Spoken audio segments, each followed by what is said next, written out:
39, 40, 41, 42, 43, That's from 44, this, though. 45, 46, 47, 48, 49, 50. 1, 2, check 1, 2, 3, 4, 5.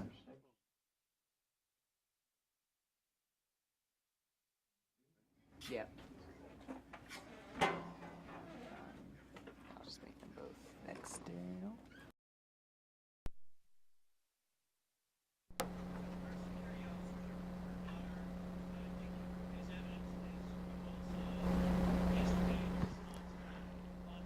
Check 1, 2, 3, 4, 5, 8, 9, 10, 9, 8, 7, 6. 1, 2. Check 1, 2, 3, 4, 5, 6, 7, 8, 9, 10.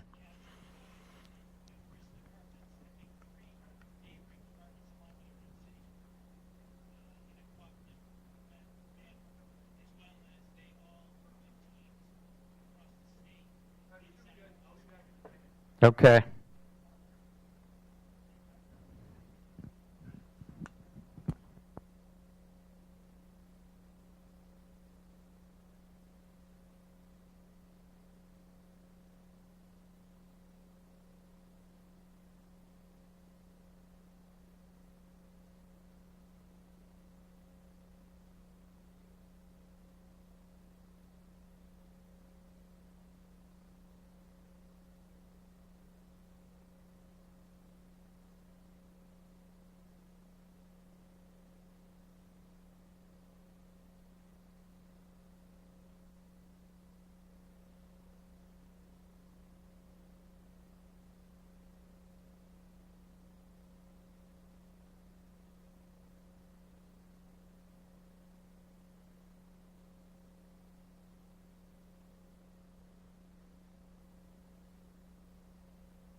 Check 1, 2.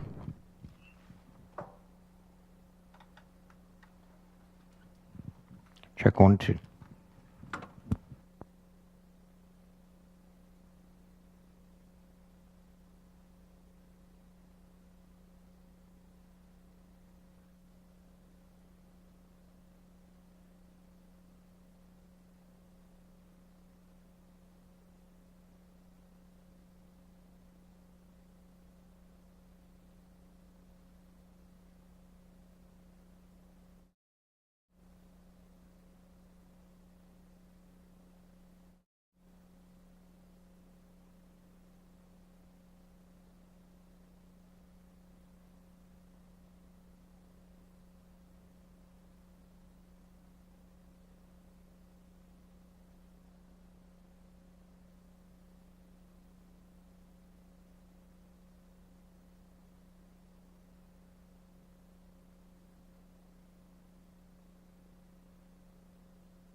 but not necessarily for all of our patients. So hopefully the results of sessions like this will be more collaborative.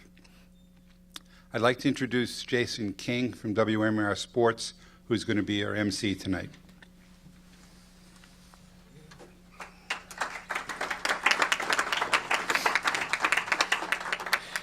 Thank you, Dr. Paris, and good evening to everyone. I'm Jason King. I've been the sports anchor at WMUR TV for 20 years now. I'm excited to be here and honored to be the MC of the event. It's an interesting topic for me personally as well. I know concussions aren't limited to just football, but football does get quite a bit of the attention, and football has been a huge part of my life and my family's life. I played, my sons played.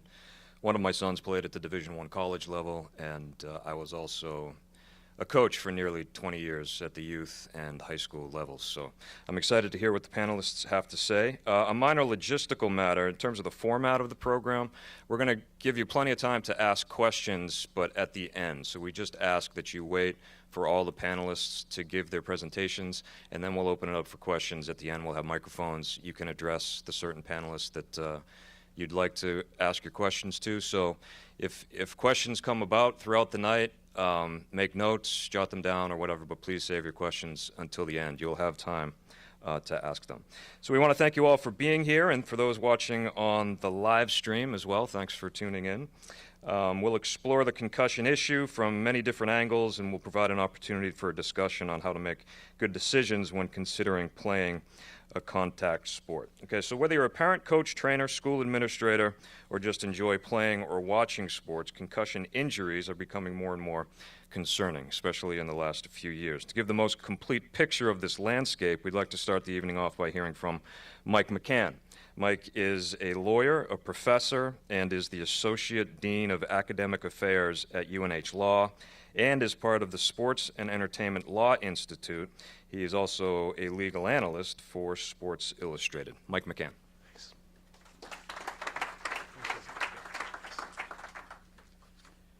Well, thank you all for coming tonight, and I'm very excited to be part of this event, and thanks, Jason, for that introduction. I'd like to begin by thanking John Broderick, the former Chief Justice of the New Hampshire Supreme Court and the former Dean of UNH Law School. I know Chief Justice Broderick was an instrumental person in putting together this event.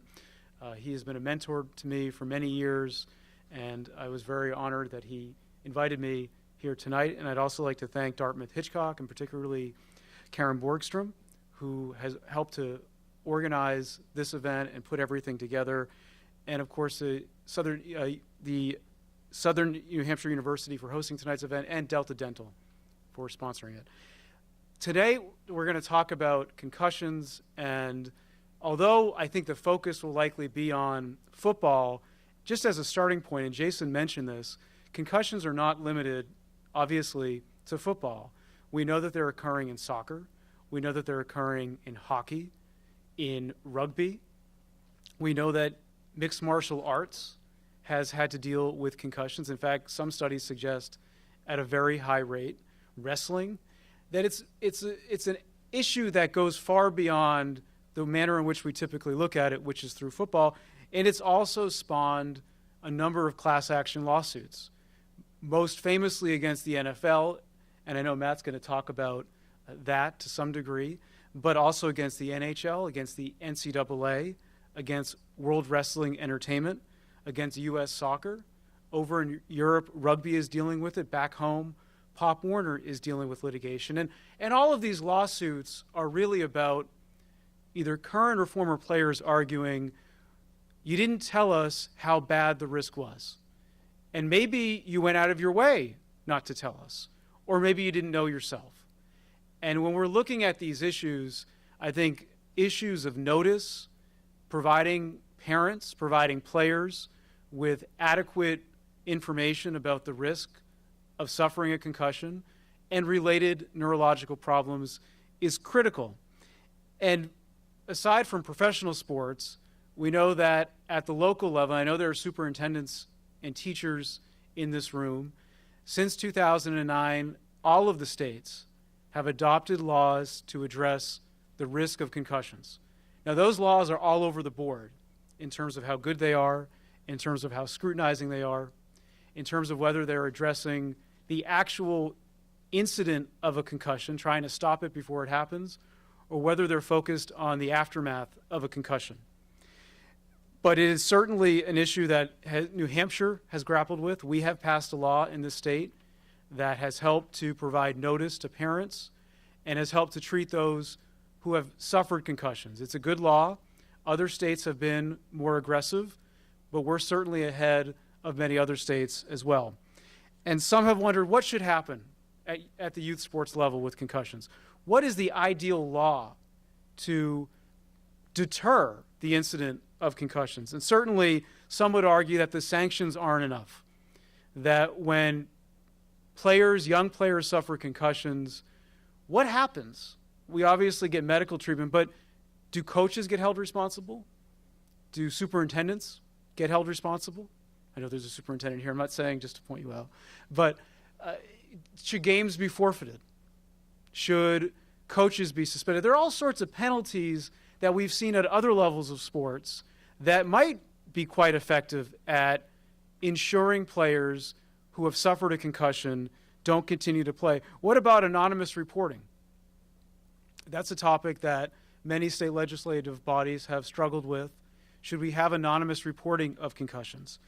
What about providing baseline tests of young athletes? It's expensive. Should we do it?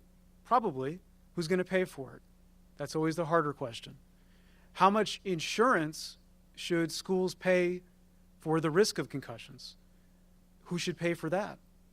Should taxes go up? These are all issues that local communities are grappling with that I think are really at the weeds of this issue. We focus on some of the celebrity aspects of it, but here at home, these are issues that are very relevant.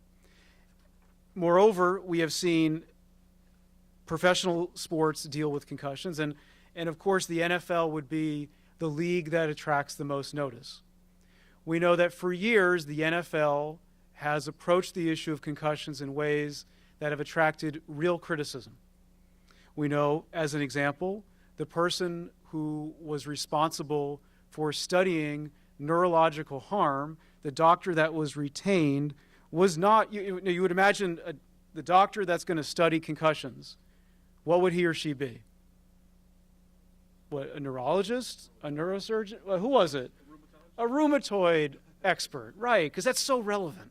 I mean, it's just, you have to wonder when decisions like that are made, do we not want to find out the truth?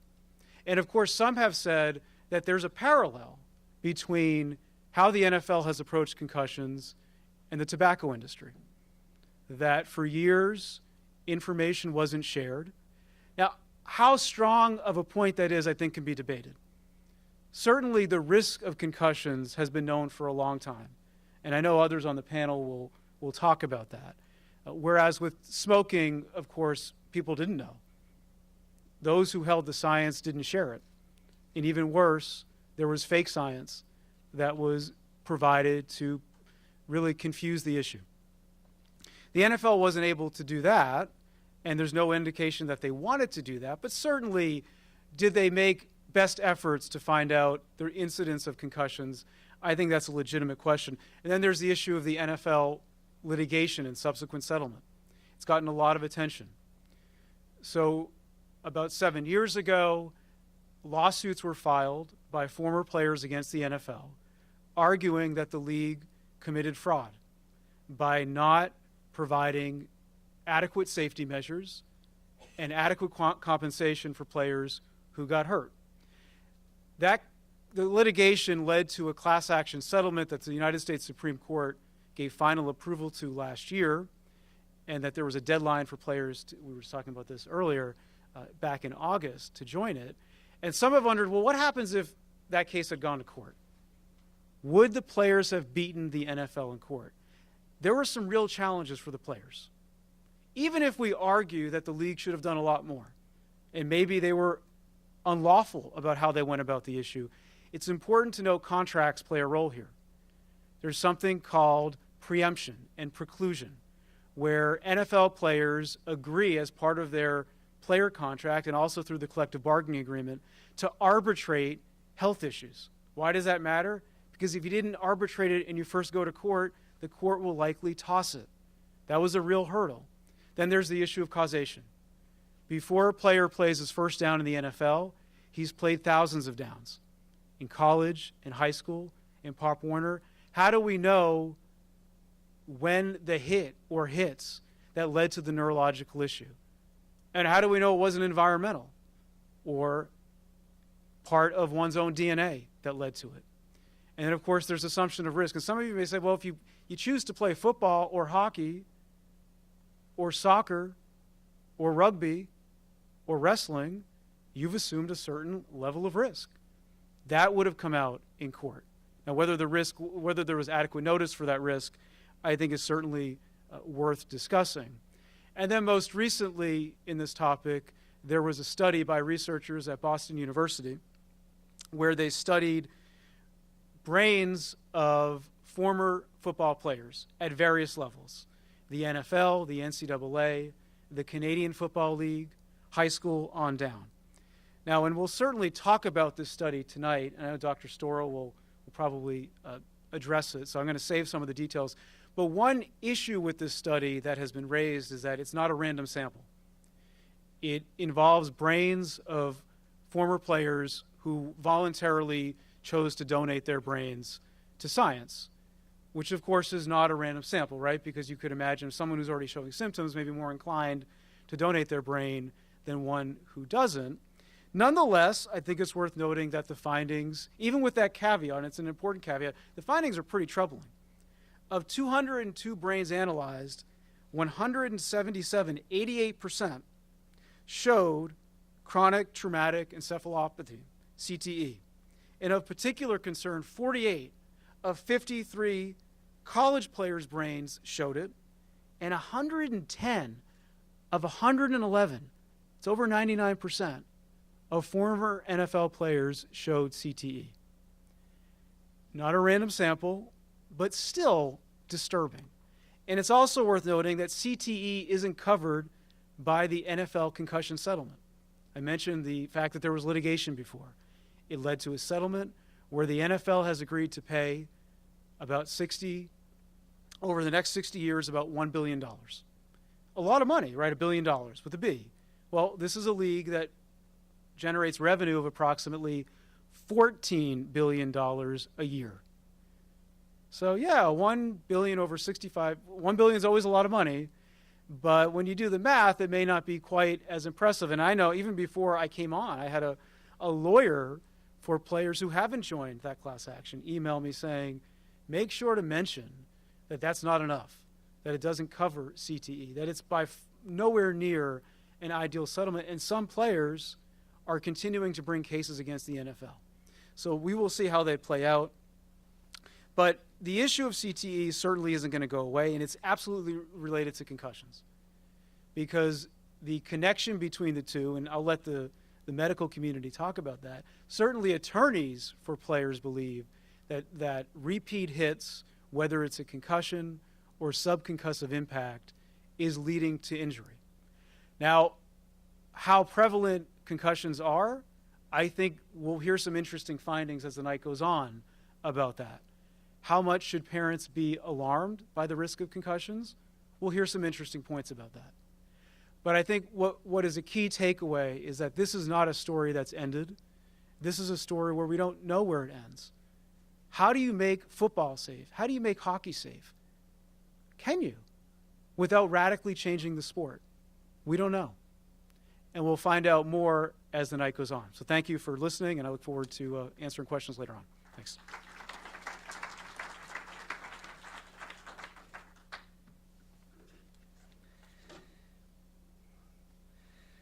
Okay, thank you, Mike.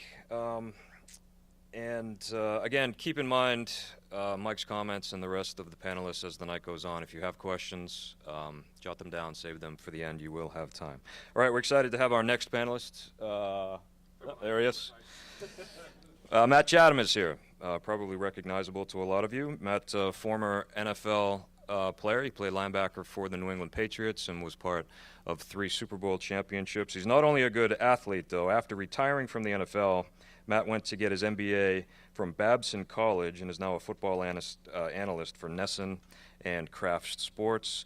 He's also the founder of footballbyfootball.com, and he's on ESPN as a color commentator for college games. Please join me in welcoming Matt Chatham.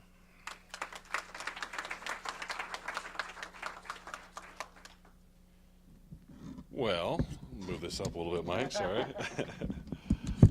That would be true for anything. Fair enough. Yeah. So first and foremost, thanks for having me. I think these are wonderful events for people like me, because as a former player, there's a whole community of us who have these discussions, and we have fractions of information, and a lot of us are sort of, as Michael sort of alluded to, there was this time where we had to sign up to make sure that we were in the settlement by a certain deadline, and it's something that, you know, I could go around my sort of a list of most astute players that I played with, guys that I felt like were in tune with NFLPA issues, and have known of this for a decade, who are still blowing up each other's phones, uncertain exactly to what the rights are in the litigation and whether or not they should sign in or not. So, and just the discussions of the things we'll talk about today, these are sort of campfire conversations that we continue to have. And, you know, the debates of the research, the debates of rule changes, things like this. This is sort of a live document for all of us. It's always going on, and we're, so it's great for me just to hear some of the other sides. So I think in part, obviously as a former player, and I'm fairly outspoken about this stuff, to the point where I sort of serve the role today as a realist, I guess, the person that plays the game, that loves the game, that can talk about some of the logistical challenges to rule changes within the game to keep it sort of the integrity of what the sport is meant to be, and a bit of a cynic, and in part sort of explain that off the top. And it was funny that Mike alluded to Elliot Pellman. Elliot Pellman was the rheumatologist for the New York Jets. He was my doctor, so I was with the Patriots for 6 years, but I was with the Jets for a few at the end of my career, and it is one of sort of the fine line issues. I thought I got excellent care from Elliot. I had an issue with a toe. I tore the sesamoid joint, which is the major joint of your big toe. Had a full reconstructive thing on my foot, had neck issues, had tons of problems. And on those issues where Elliot was qualified, felt like I got great care, to find out later that he would have also been giving counsel on issues of head injuries. It's out of his wheelhouse. He should not have been. So I think that's sort of the issue you deal with, the ethical issues in our league, where, the orthopedic can do a very specific thing for you, but in other environments, it's unwise. And the fact that they weren't, the disclosure issues is an entire separate issue, and the fact that he was pushed in that position is terrible. And I think it's one of the things that a lot of guys wrestle with. I thought I got good care, and there's the other things of pain pills and things like that have become sort of a new topic of to what point was it being fed me, or to the point where was I sort of by my own volition. So heading down that list, so really the things that catch my eye the most as a former player who was playing sort of at a time where a lot of this stuff first came out with Bennett Omalu and the studies and the movie and the books and all those kinds of things. One of the things I think agitated players the most is that there was, got the right age group here, BS, sort of a BS factor to a lot of what was fed us by the NFL, right? Just this notion, not that we didn't understand there was clearly a head risk. I mean, the major implement for our sport is a protective piece of equipment for the head, so it's not like it was a surprise that heads were at risk. I mean, that's clearly obvious. It was more the disclosure issue, the notion of what happens after one happens, this idea of just got my bell rung, the idea that you should shake it off and get back in there. I think those were really the impetus of what was good from the new research, what was good from the new focus, that there's no longer a stigma to take yourself out or to report it. That's really, to me, the truest value of what we've been discovering here. And that said, one of my greater agitations in sort of the aftermath of the new science is that BS was something I like to refer to as what sort of started this conversation. And in my personal view, there's a certain degree of BS on the back end now that we know it. And in part, I think it originates from the NFL, because we see a lot of sort of top-down education, I guess we'll say, or miseducation, with this knowledge and sort of fear that should I have my child play? Should I have, my young person go and do this the rest of his life. I feel like there's still sort of a BS component that goes through some of the litigation, some of the things that we've now changed, rules and legislation in regards to the game. And I'll sort of go through my list. Agitation that BS started it, and agitation, a lot of the words and phraseology we use, and in part marketing back to people who don't play the game, parents, to administrators, to rules officials, things like that. Defenseless is one of the ones that sort of gets to me a little bit. Like, so we've had this conversation, this new knowledge that we have, and we go through and we say that these athletes that have spent their entire life preparing their bodies, they're wearing armors of plastic and scientific, all sorts of scientific stuff that's gone into sort of preparing for that day. And we create new rules that designate someone defenseless. Now, clearly we understand they're not defenseless. They may be vulnerable. To me, as maybe a former English major, there's a better word for it, right? It says we're trying to sort of dissuade someone or either convince them that they're in a position they're not really in. They're not defenseless. There's something less desirable. There's a rule we'd like to implement, but to call them something that, they're not asleep at home in their bed. They walk out there with knowledge on that field. But to me, I think it's something where if we're messaging, are we trying to fool people? There's a reason that I think it can be done better. Helmet-to-helmet hits, which has always been like a funny one for me, because if you watch a football play, and we watch them every Saturday and Sunday, helmets hit on every single play. So it's sort of one of the things that came out of the concussion movie and a lot of Bennett's research was the position that gets hammered the most. A lot of the suicides and a lot of the really over-the-top stories that have happened from this generally end up being your interior offensive and defensive linemen, linebackers, the people that do a lot of the hitting on the inside. And helmets to helmet, the idea that you would create a new set of rules that vilifies something that is normal, to me, is like making wet swimmer rules. Like, they get wet. That's part of it, right? So helmet to helmet is, again, trying to put a negative stigma on something that's completely normal and expected on a play. It's allowed and expected, unnoticed over there for the 90% of the play, and then when these two guys do it, that's evil, unethical, unsafe. So again, I think there's a degree of that where, why are we trying to trick people? Helmets hit all the time. That's sort of, I think there's just simply another way that we could, so that we're not trying to confuse people, I guess. Targeting, another one. I won't spend a ton of time on that, but targeting is one thing we talk about a lot now, and I think this is something as a former player, targeting to me was always a little bit of agitation because it imbues some sort of thought process that never happens in football because it's so fast. You're going to hit them. I'm not choosing body parts. You're just thankful you get them to the ground, right? But there's now an entire set of rules that would give a parent at home this notion that we're choosing a body part, that I'm targeting a head, as if I'm approaching the runner, where's the head? I mean, like that is like a lunatic's view. I mean, that doesn't happen. Now, you can take a risk by going high and low, but there are general areas. There are not body part choices. But that view, if you're your son or daughter, you might think that, they choose where they hit one another. To me, that's not it. And I think it sort of gives a false impression of what the sport is. Take the head out of the game. This is another one to me that I have a real hard problem with because, again, it's a little bit like the MMA thing, or it's a little bit like boxing, where there's sort of an acknowledgement on the front end that can't be done. One example here, I'll work off mic here a little bit. Well, I'll try not to, but take the head out of the game is physically impossible. And it's something that if I wanted to do new rules and I wanted to try to make portions safer or take the parts that were unnecessarily out safe, there's sort of an impediment that we cannot get around, and that's that regardless, wherever your belief set, God, whatever it is, put a head here. And when you lean forward, it's still there. It doesn't go anywhere. And in a leverage game, football players know this.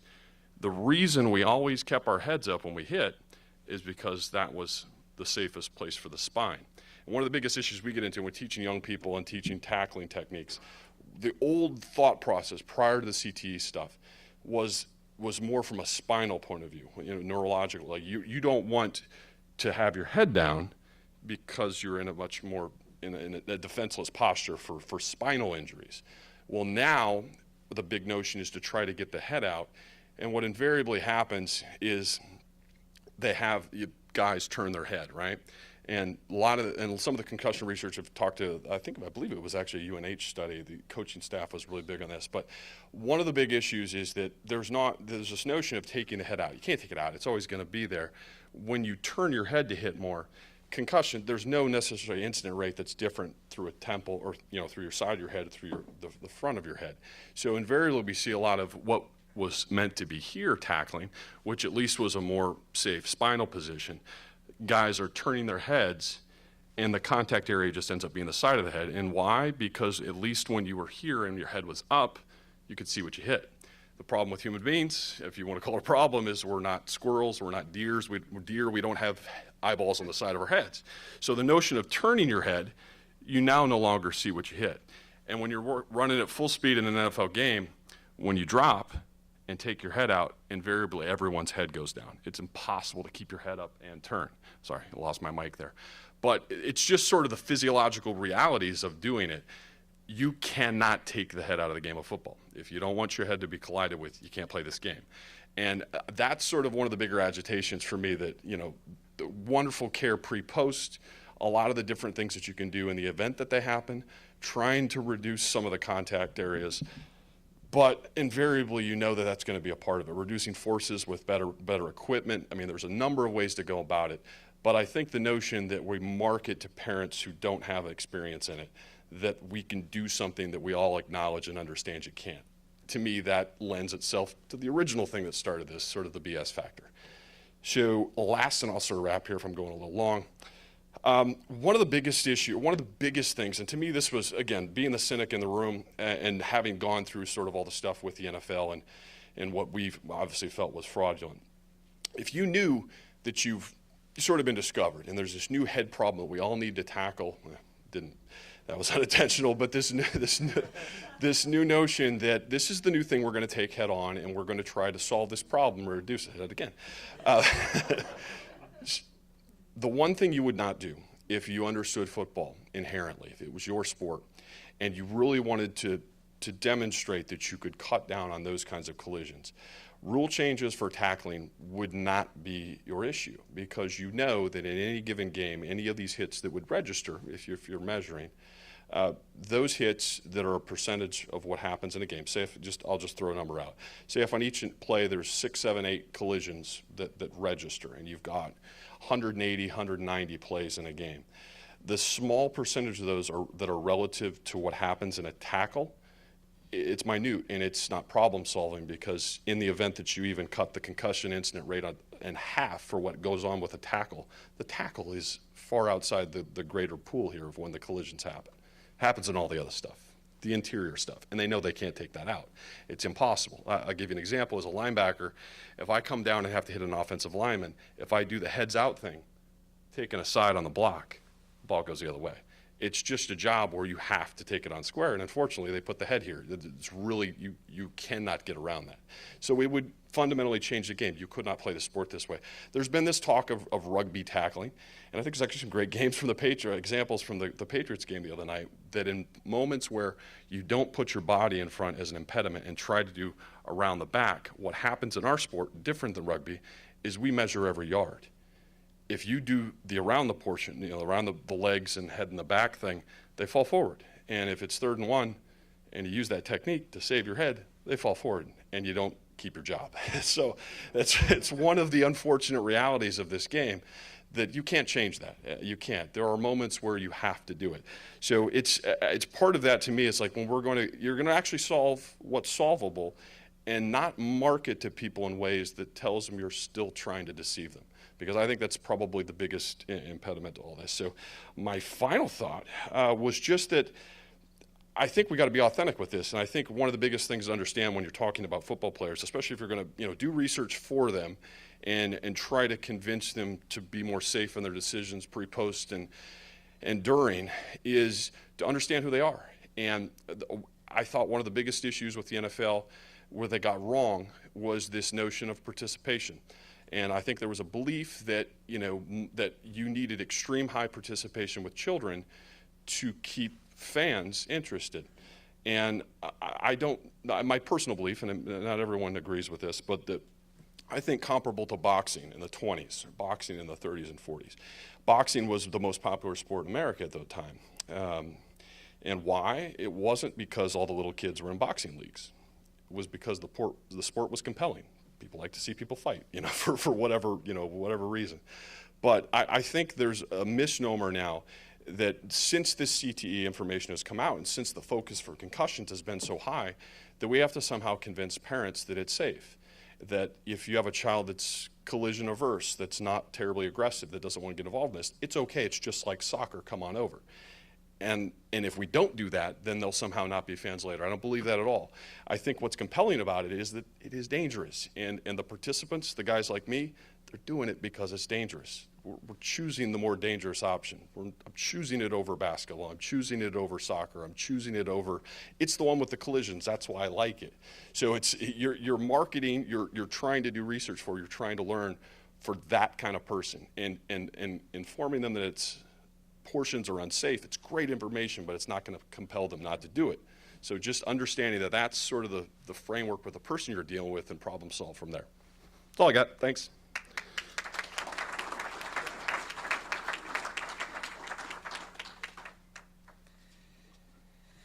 All right, Matt, thank you.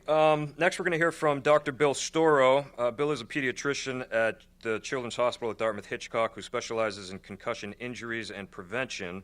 Bill is going to give us information from the medical perspective about what really happens to the brain when a concussion occurs. Dr. Storo.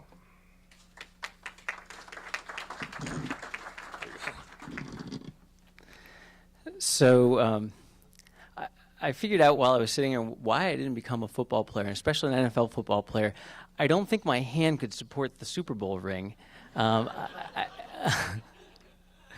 So I first became interested in concussion in medical school. We had a football player who came in concussed. I was at UConn at the time.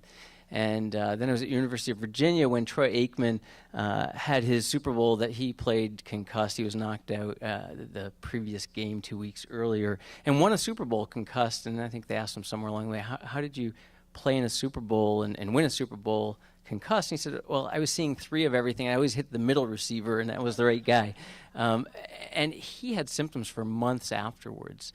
And I was very into concussion evaluation and treatment at the time, and knew that he should not have been playing in the Super Bowl. That said, he won the Super Bowl, and so there's kind of a big incentive to play injured.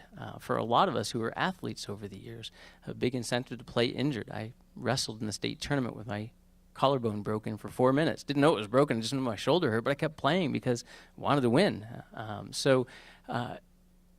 For athletes, there's this big incentive to play, and sometimes to play at all costs. And how do we reconcile that?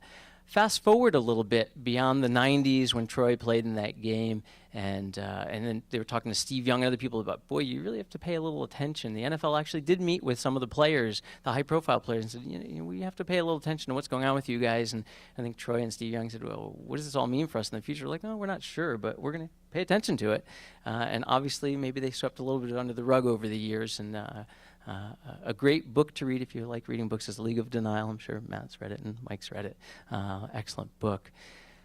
So fast forward a little bit, and in around 2008, we started hearing about big changes to how we evaluate and treat concussion. All of a sudden, you heard about it when turning on the TV, all these high-profile hits and concussions. And you saw NFL athletes being pulled out of games and NHL hockey players pulled out of games. And we started pulling a lot of high school and college kids out of games and not letting them back for a while, and started getting all these states with laws.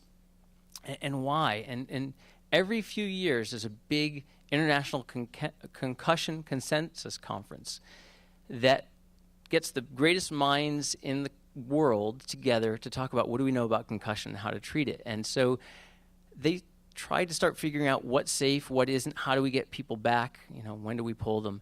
And so things changed, and we started pulling kids and started thinking about things like impact tests and being symptom-free and a gradual progression. That was kind of what we did. And some of it we did right, most of it we did right, some of it we did wrong. And we'll talk a little bit more about that. And so what is a concussion? And it's sort of similar to other things. Say, well, I don't know exactly what it is, but I know it when I see it. And that kind of, when people get knocked out. We say, oh, that's a concussion. But what about if you're not knocked out? You get your bell rung. It used to be kind of when I was a teenager, the nomenclature, you got your bell rung, and whatever the sport was. So a concussion is a change in the way your brain functions from your brain sustaining some sort of force. It doesn't have to get hit. And you're like, how can you get a concussion without getting hit? If you're in a car wearing your seatbelt, like we all should, although New Hampshire is the only state in the country that after 18 you don't have to wear your seatbelt. But if you're wearing your seatbelt and you get in a car accident, someone runs a red light and you broadside the car, you stop almost instantaneously. So I'll step away from the mic for a second. This is your skull and your brain. You stop short and your brain keeps going, your skull stays on your shoulders and your brain hits your skull.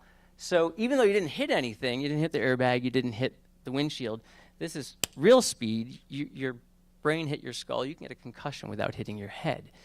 Most times it's from getting hit in the head, but not always. And so does that mean you had a concussion because you got hit in the head? No, you have some symptoms afterwards. And those symptoms can be everything from headaches, lightheadedness, nausea, vomiting, being dazed, confused, memory loss. It's not just loss of consciousness. It can be being more emotional. We see some kids with concussion, they're like feel all of a sudden sad and they're crying, or they feel real anxious and nervous. Now, those symptoms in and of themselves don't mean you had a concussion. I can have a kid come into my office and say, Dr. Stroh, I have headache, I'm lightheaded, I'm nauseous, I'm really sleepy, I can't focus and concentrate in school. I'm like, oh, you had a concussion, he's a football player. It's like, no, I got the flu, I got fevers and stuff too.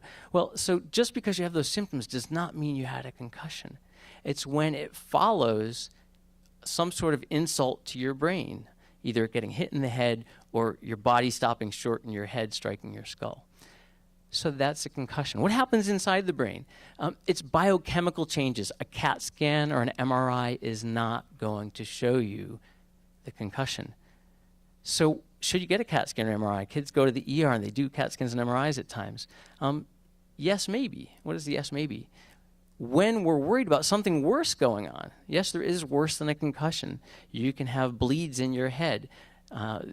Most people probably remember Natasha Richardson.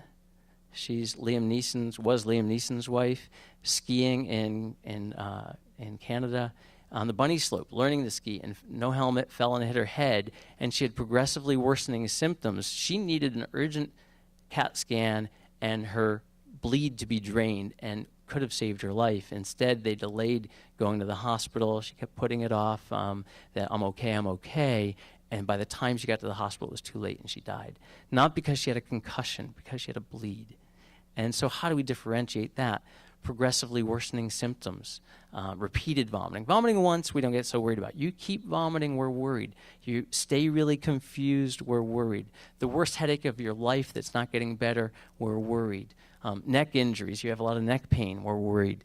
So those things make us want to get a CAT scan or MRI if you can get one urgently, but not to show a concussion. A concussion does not show up on your average CAT scan or MRI. There's some functional MRI studies and PET scans and really thin slice MRIs that might show some subtle concussion changes, but in general, concussion doesn't show up on imaging. So you don't need imaging to diagnose a concussion. It doesn't really help you. It's to diagnose other things, and not every head injury causes those. That's when you're having more worrisome symptoms. So you have those symptoms, and in general, one of the things I really want to impress upon you is most concussions get better in a timely fashion and go away. Some will go away in several hours, a day or two. The average is probably several days to a week. We used to say only about 10 to 15% last beyond 2 to 3 weeks. The data now, because we're diagnosing, I think, so many more concussions that we're flying under the radar screen, is probably 30 or 40% last 3 or 4 weeks. They last a little longer. And so they can last a bit. So how do we treat a concussion once we figure out you have it? The first thing you want to do is not get hit in the head again. And it sounds simple, but a lot of players stay in the game. They don't want to come out, right? I mean, I stayed wrestling with a broken collarbone. I didn't want to come out. It's hurt. I'll just wrestle with one arm tucked in tight and use from the elbow. So the problem with staying in the game is your concussion symptoms will last on average about twice as long if you don't come out. So there's good benefit to you to come out when you feel like you have concussion symptoms. Your symptoms will last a shorter period of time. Good data to support that. Symptoms will last longer if you stay in. Yet about a third of kids still stay in when they have their concussion symptoms. They eventually report it, but they don't report it necessarily right away. And the trainers and whatnot can only see so much, and the coaches. I will make a big plug for athletic trainers. I'm a big believer that high schools should not have contact or collision sports unless they have an athletic trainer. And if the athletic trainer isn't in their budget, then contact collision sports shouldn't be in their budget. Trainers see so much and do so much. They're on the ground, hitting the ground running with anything going on, and they're invaluable to sports. Now, there's a lot of sports that aren't high school sports, a lot of club sports. There's a lot of club hockey and things like gymnastics. My daughter was a competitive gymnast, and you ask all the gymnastics coaches, they say, oh, there's no concussions in gymnastics. You know, yeah, there's a lot of concussions. You guys just ignore them all. So what do we do? The first thing we used to do is, and we still do, is say lay low, as long as we're sure it's not a worse injury. Lay low, don't do much of anything for a couple days, get some rest. But we probably made a mistake 8 or 9, 10 years ago saying don't do anything until you're all back to normal. If you tear your ACL, if you tear your ACL and you have it repaired, they don't say, tell me when there's no pain anymore and that's when we're going to start your rehab. You start your rehab like the same day. So why do we wait until you're concussion symptom free to start rehab? That doesn't mean you should go back to football or soccer or basketball, but we need to keep you as close to your normal lifestyle as possible. Why? Because if you sit around and do a whole lot of nothing, you start, number one, getting a little depressed, a little anxious. You don't sleep well at night because you're not burning off your energy during the day. When you don't sleep well, you start getting headaches, you start feeling lousy, and it snowballs. And your symptoms may actually at some point be more from your inactivity than from your concussion.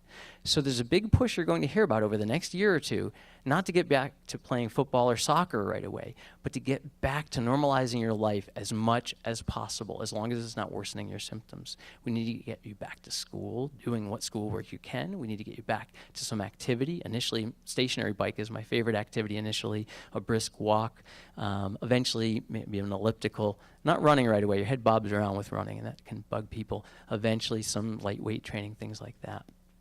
And we progress you back toward normal.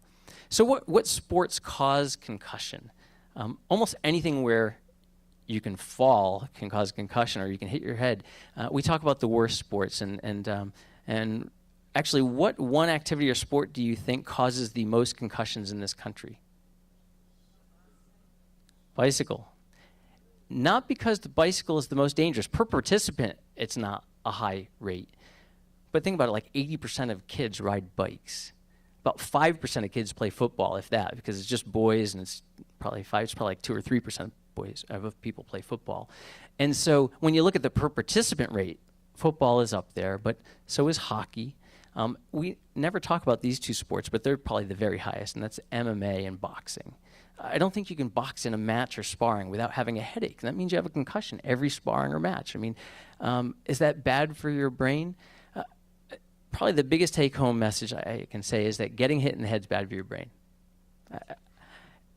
How bad? We don't know. There are people who get hits to their head in sports their whole lives and never have any sort of brain injury when they die at a nice ripe old age. And there are people who maybe didn't have that long a career who have significant brain injury. Is it from their sport? Is it CTE? Is that from... We don't know yet. We don't have good data on who gets and who doesn't get CTE, what the risk factors are. So it wasn't surprising that 99+% of NFL football players who showed signs of brain injury when they were alive had evidence of brain injury on their autopsy. I mean, you'd expect that. I want to know about all the other NFL players who either don't show signs or show milder signs. I want to know about all the other sports and people who aren't even athletes who hit their heads doing other stuff. I'm really short. I shouldn't hit my head on anything. I whack my head on so many stupid things. It's ridiculous. Doing yard work mostly. I'll be bending over doing something, and I don't think when you're so short, you don't have to duck much. And so I think that's my problem, and I'll lift my head up and whack my head on something. Is that going to cause me problems when I'm older? I don't know. But the bottom line is we should try to minimize, within reason, getting whacked in the head. And we all have to figure out what risks we want to and don't want to take. So I have parents who ask me, should my kid play football or not? Or would you have let your kids play football, Dr. Storrow? That's always a good question. And I say, with me as their dad, probably not. Not because I'm a concussion consultant, but look at me. Should my kids play football? Maybe in high school. I could have been maybe a kicker, maybe a wide receiver, but I shouldn't probably play football. Wrestling was great. You wrestle against people your size. But football, probably not so great for someone with my build along the way. So I think if your kid's passionate about a sport and they really want to play and you feel it's worth considering, it's not a bad thing to consider, whether it's football, hockey. For girls, soccer tends to be the biggest sport for girls. In any sport that there's girls and boys counterparts, girls seem to get a little more concussions than boys. We have a lot of theories why that is, but some people talk about neck strength. They can't cause that slowing of their brain. Anytime the brain accelerates in your skull, if you don't brace for it, you can have a worse injury. So there are things like that we think of. But so should you play soccer? Should you play those sports? Again, I think if you're passionate about it, you're interested in it. And what about if they get a concussion? It wouldn't necessarily be a one and done for me with my kids. It depends. If it's a one concussion and you're out for 5 months, it'd probably be a one and done for that sport. But if the symptoms last 3 or 4 days and then go away and you're doing fine in school, not such much a one and done. So that's the spectrum of the things we see. I see the worst of the worst. I see the kids who have symptoms for months and months, and often it's not concussion symptoms when I'm seeing them. What happens at some point is the brain injury goes away, and you're left with the aftermath. And I talk about concussion exploits your weaknesses. If you tend to be a little bit of an anxious person, someone who gets headaches now and then, it can trigger those to just continue on even though the brain heals.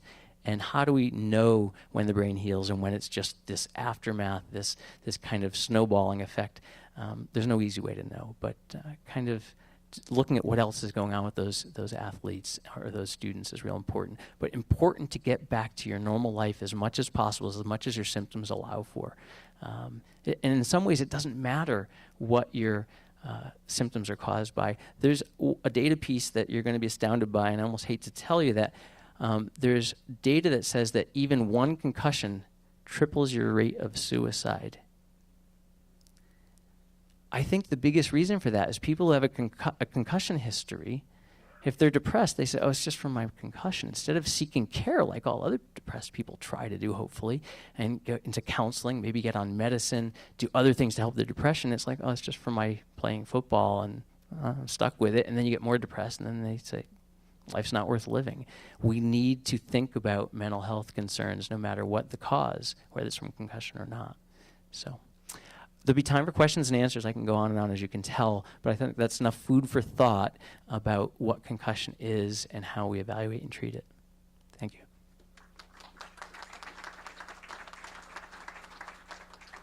Dr. Storrow, thank you. Drew Galbraith is here to talk a little bit about what's being done proactively by sports teams and others to prevent these kinds of issues. Drew is the Senior Associate Athletic Director and Executive Director of Dartmouth Peak Performance at Dartmouth College. Drew is going to talk about what Dartmouth College is doing to keep athletes safe during practices and how technology is aiding their efforts. Drew Galbraith.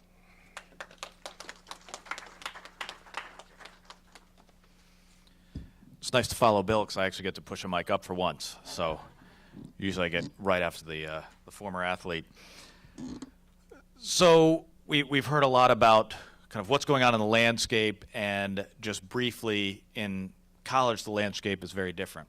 So in my role as an administrator at a Division I university, we have 1,000 student athletes, we have 35 different teams, and we have concussions in every single one of them. And in ones, just like Dr. Storrow just said, and things you wouldn't expect. We had 2 concussions in swimming last year. How do you get concussions in swimming? We have a young person doing sit-ups on the pool deck and went down too fast. Had a concussion. Can I prevent that? Probably not. We might want to maybe check the board scores on those students coming in.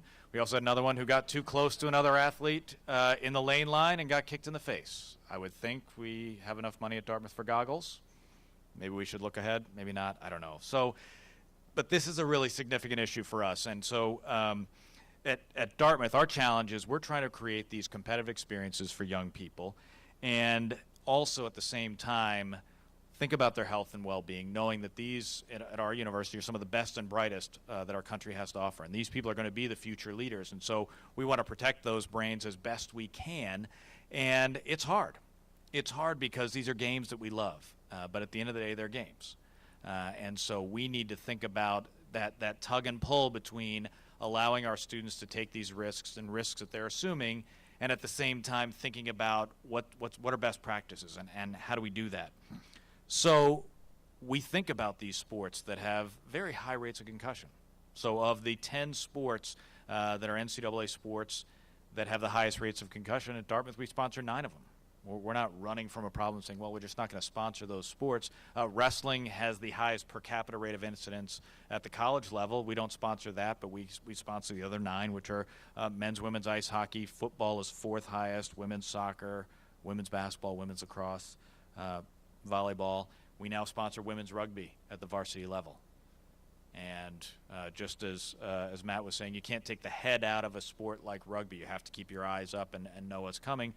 There are concussions that happen, and we have some theories about why they might happen in greater rates in sports like that theoretically teach tackling in a safer way. So for us, our mandate is to try and find safer ways to do these things. We don't think we can take contact out of football completely. We don't want to, quite frankly. But how are there safer ways to participate, safer ways for our student athletes, and also for our coaches to coach? And I think that's something that hasn't been mentioned yet. And so it's great that I get to say something for the first time, is how do we coach these sports in a way where our students can safely participate? Not eliminate all risk, but at least give the students knowledge about ways where they can be participating in ways that are giving them the best chances to safely participate. So when we look at our concussions, we actually do some things at Dartmouth, and many schools do this as well. We actually analyze every single concussive activity that we can. So unlike at the high school level, we have videotape of almost every single practice that our varsity teams do. So if there's a concussion that occurs in practice, we actually analyze that. Many of them are 2 people running towards each other, and there's a collision, and therefore there's either head-to-head contact, head-to-ground contact, or head-to-other body contact. Obviously, that doesn't happen at the high school level. It certainly happens at the college and pro level. So we assume at that level that we have a greater responsibility to the athletes who are participating to make sure that we're creating safe environments. So we analyze those things. We also see our value as an institution to be a leader in this area. We don't want to just kind of passively wait for others to set policy, for others to set mandates that then we have to live with, but instead use the collective power of an institution like a Dartmouth to say we can be leaders in this field. That doesn't mean we get everything right on the first try, but we are going to try and find ways for these things to happen in a safe way. So in the storytelling time of my presentation, we came to non-tackling in our football practices and limiting contact, and I think Matt says it pretty well about non-tackling versus limiting contact. We came to that in a very different way. We were building a program up from a winless season in 2008, and we had really one good team. We didn't have a second team, a third team that we could necessarily count on to win us football games on Saturdays. And so our coach came to the conclusion that in order to keep his team as healthy as possible, we are going to eliminate and limit contact in practice as much as possible. We continued teaching techniques that we thought were the best way to tackle, but instead of tackling people in practice, instead of having contact in practice, we're having contact with dummies, with pads, and really getting our coaches to focus on teaching techniques, not assuming that the young men who present on our campus know everything about tackling, know everything about avoiding being tackled. So, well, on fast forward 5 or 6 years, we do things differently. We have ads on the Super Bowl. We're winning competitions and winning grants. We there was a very selfish reason. We wanted to have a healthier team to win more football games. As we moved into that process of non-tackling in practice and limiting contact in practice, because all of those subconcussive hits for us are happening on the interior lines. And so when we talk about those subconcussive hits and young men showing up on our campus probably with tens of thousands of subconcussive hits if they play offensive or defensive line, how can we limit some of those for them in practice where they're still learning technique, they're still learning the game plan, but maybe they're not beating up on each other? Why should we beat up on each other in practice every day? The NFL has moved this way with the collective bargaining agreement and the amount of contact they're allowed to have on their teams on a regular basis. So non-contact in practice. And then at some point, we essentially outgrew the toys. So every college in the country and every pro team has a variety of different dummies and things you can roll on the ground, but really nothing that can simulate how you run and chase down a human being. And so a few years ago, our coach actually went to one of our defensive linemen who was an engineering student and said, wouldn't it be great, kind of like a remote control car, we had a dummy that could move and actually simulate some back and forth movement like a person, as opposed to just, we would pull dummies on strings, we would roll things across the ground. And so some Dartmouth engineering students actually started working on that. And a few years ago actually came up with the first version of a mobile tackling dummy. That has now moved on. It's actually its own business. We still use 6 of them in practice every day. I know there are high schools using and colleges using them across the country, as well as some NFL teams. That doesn't mean that we don't have concussions. That doesn't solve problems, but it is limiting human-to-human, head-to-head contact. It's limiting human-to-human contact that involves concussions, and so it's one more piece. The next thing for us is, how do we empower our medical professionals? How do we empower our trainers to really be vigilant about taking some of the decision-making out of it for the athlete? And so when we see things happening, really identifying those for our students and helping our students understand that their safety is really our greatest concern. And so empowering our trainers, not just with baseline impact testing that is now fortunately becoming pretty pervasive in the landscape, but also other techniques to identify dysfunctions in students. And if we have any question, then pulling those students and making sure that we're sure. Just in our preseason that we just completed, we're actually the last Division I football team to kick off. Our first game's Saturday night down in Florida.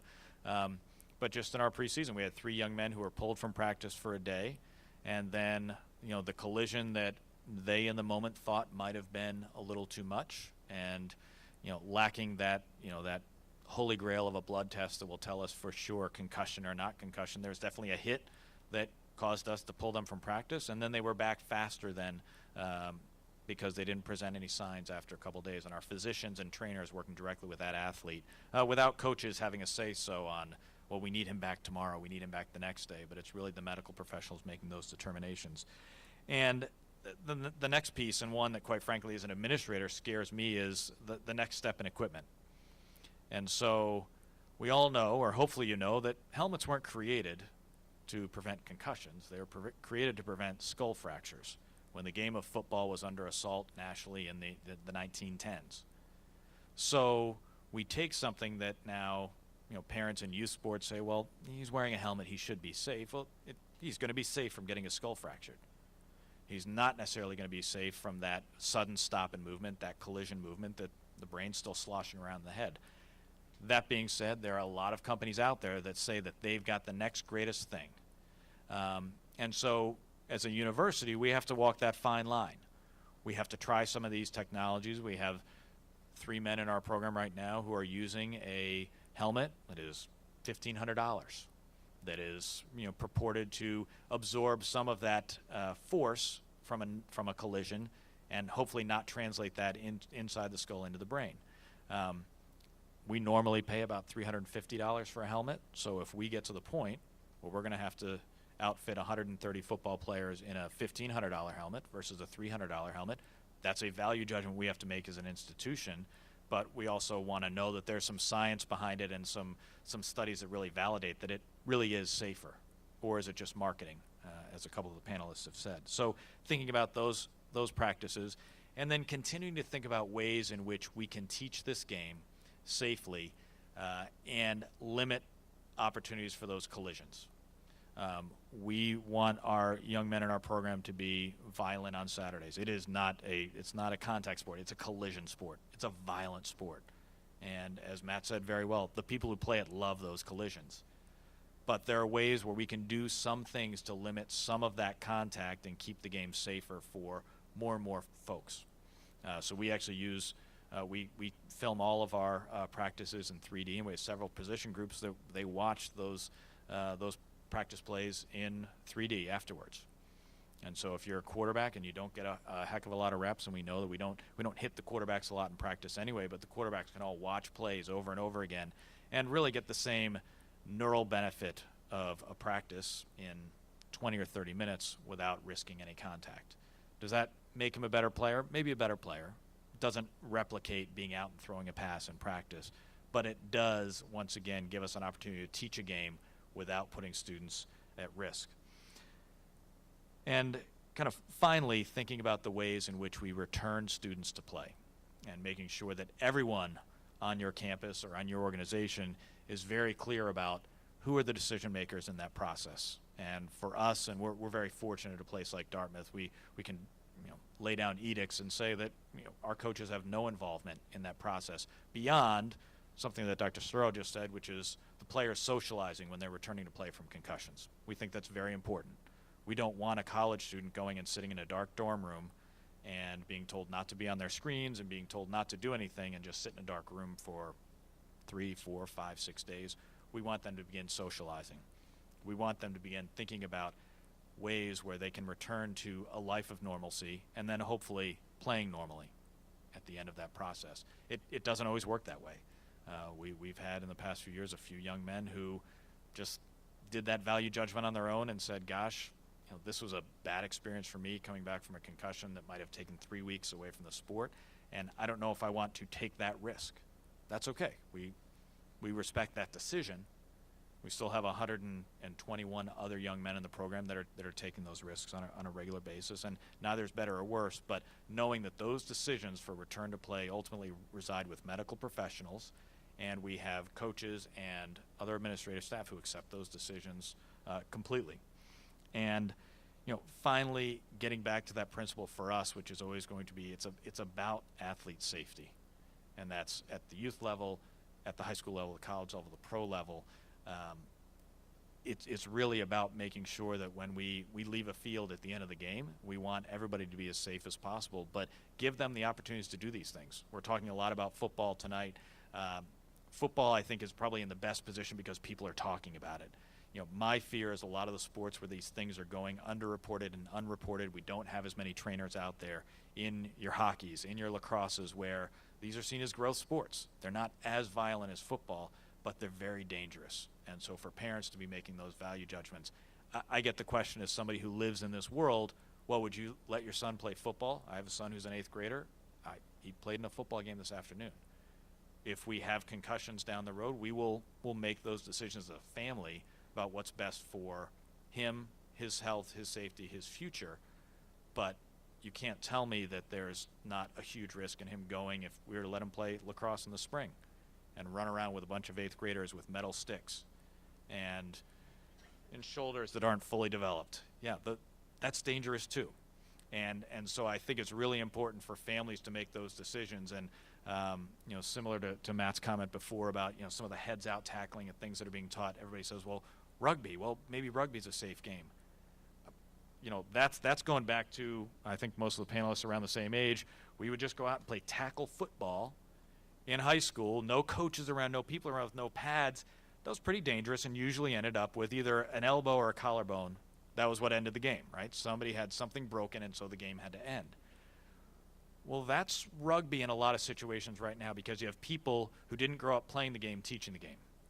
And so I go back to keeping these games safe and giving our coaches fuel and information so that they can do these things in a really safe way. So thank you, and we look forward to your questions later.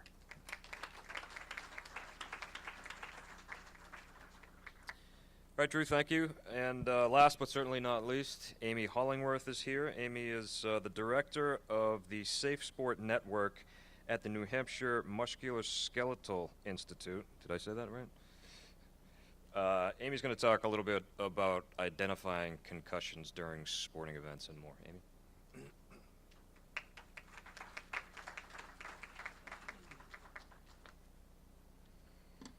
All right. So as I was sitting there, I thought, well, what witty thing am I going to say when I come up here? Because I have to follow all of that. And I thought, just walk across the stage without falling, you'll be all set. So that's all I got.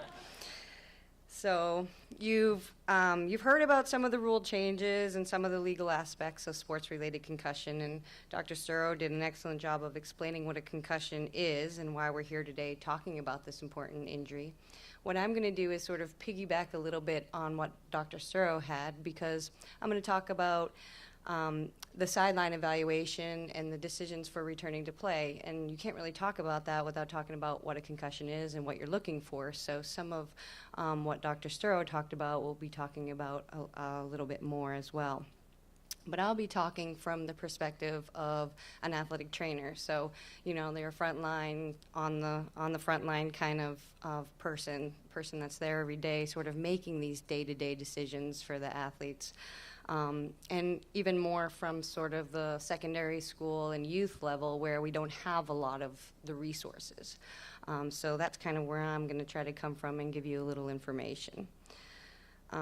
So, of course, I'm here to talk about what happens when we as health professionals, and in my case an athletic trainer, suspect that a sports-related concussion has occurred.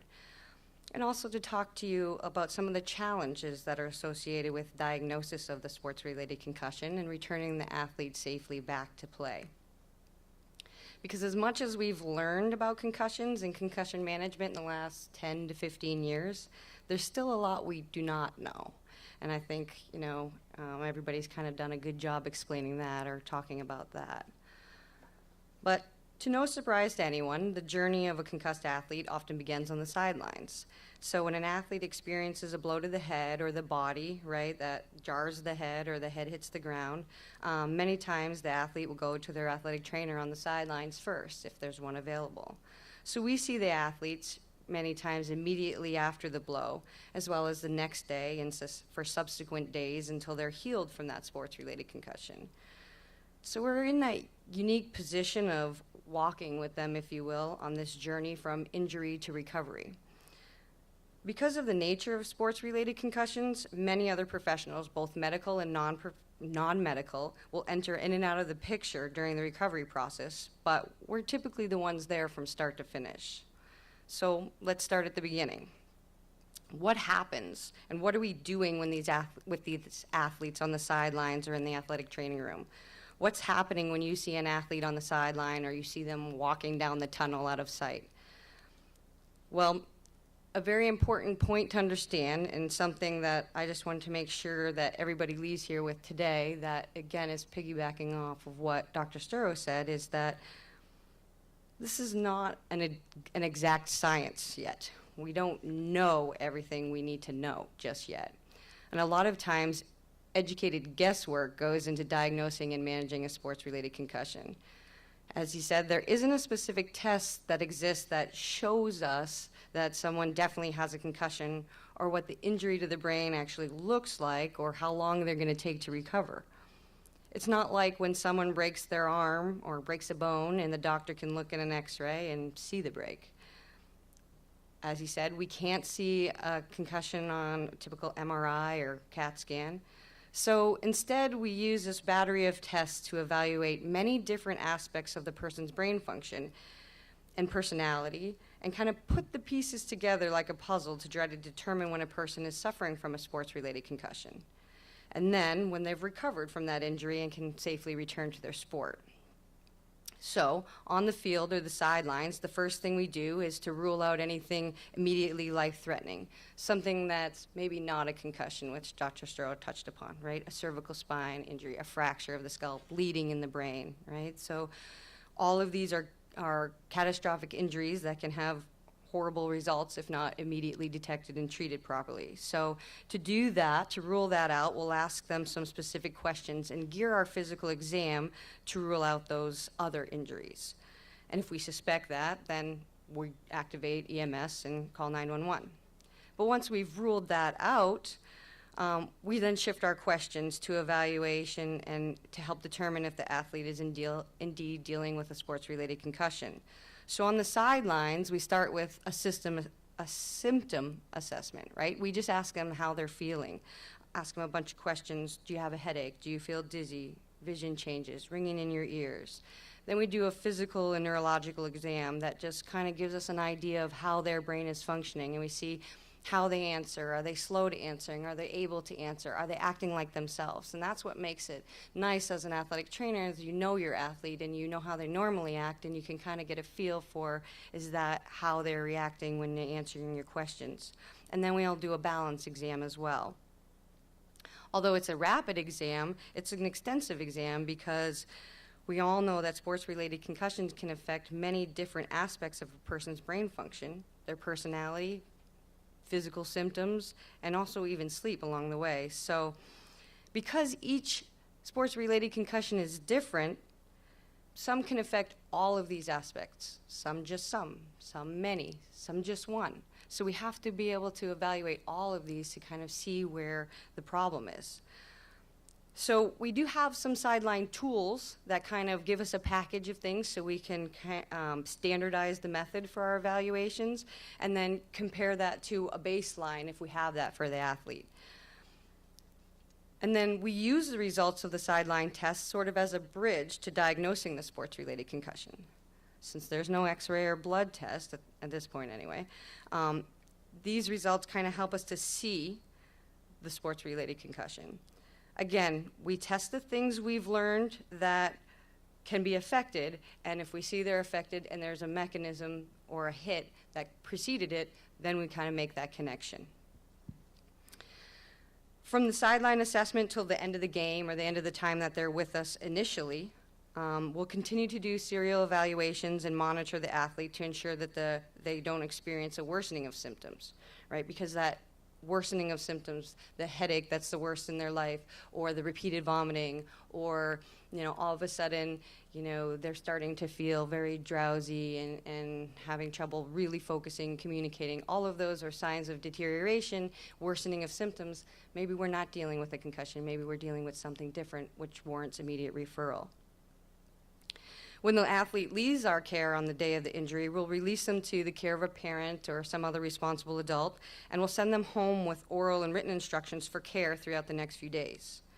We've learned over the years that you've heard that sleep is an important part of healing from the injury.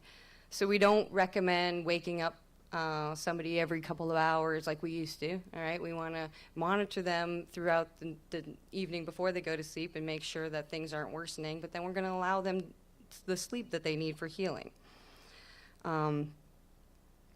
So most of the time, during that time, athletes remain stable. And so then we'll see them again in the next day or two and do more testing with them.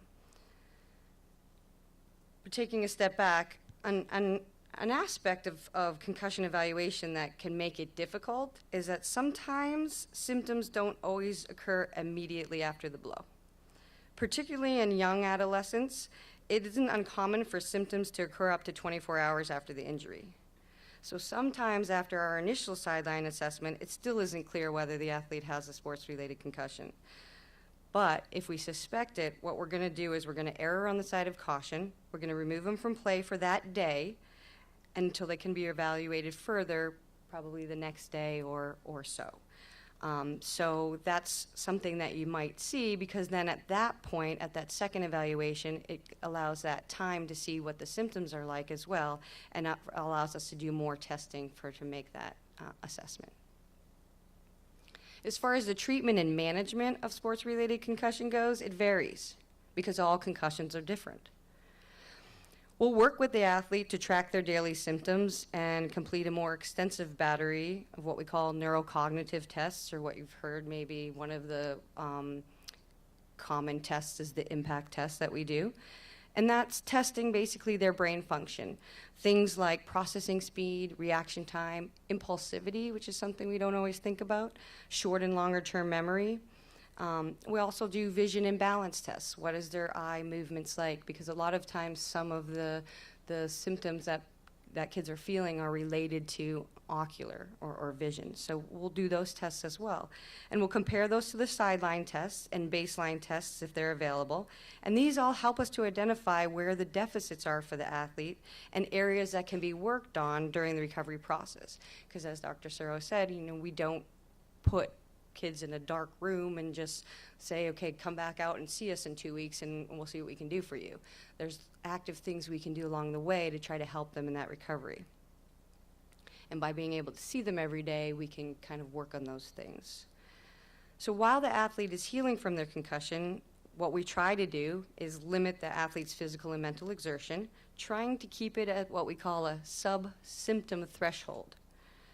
Because we learned, as I said, that putting an athlete in a dark room and having him sleep for days without any stimulus is not helpful. But we also know that returning them to an environment of strenuous mental and physical activity too early is also not helpful and can lead to longer recoveries and potentially re-injury before recovery. So the balance between too much and just enough takes a lot of coordination with schools, parents, athletes. It takes constant communication and adjustments to find that balance between what a student athlete can do and what makes their symptoms worse during this time of healing. The coordination with all parties is key because concussions affect all aspects of an athlete's life, from the classroom to home to the sporting arena. So we all have to work together to coordinate this effort. And it takes a lot of coordination and a lot of communication. When it comes to returning an athlete to play, there are also challenges. As we go along, we're continuing to track their symptoms daily and we use many of those same neurocognitive vision and balance tests to get a sense of the brain's healing throughout the recovery process. But what can be tricky sometimes is that the athlete can feel back to normal before their reaction time's back or their processing speed, or at least where it looks that way on the testing that we can do, or vice versa. The testing looks okay, but they still are having lingering symptoms. Why? We have to figure out where are those symptoms coming from. So again, it takes a lot of communication and a lot of coordination to continue to find that balance for the athlete between doing too much and doing just enough and getting back to their routine and their daily life routine, but to a place where they're not increasing their symptoms. And that takes daily communication with the schools, the parents, and the athletes themselves to try to find that sweet spot. Basically, before we feel the athlete is ready for our progressive return to play, and we'll talk about that in a minute, we're looking basically for the athlete to meet some certain criteria. We want them to be symptom-free at rest. We want them to be back to their normal, all right, normal activities at school, normal attendance at school, and then back to their baseline levels on tests, right, with regards to their balance and their memory and their processing speed, reaction time, back to normal sleeping patterns for them. These are signals that they're ready to begin a progressive return to play. So what does that progressive return to play look like? Well, it typically consists of about 6 stages, with each stage separated by about a day, depending on how the recovery is going. The athlete's monitored throughout each stage to ensure that symptoms don't return. And it basically starts with really light activity, walking, biking, things that don't jar the head.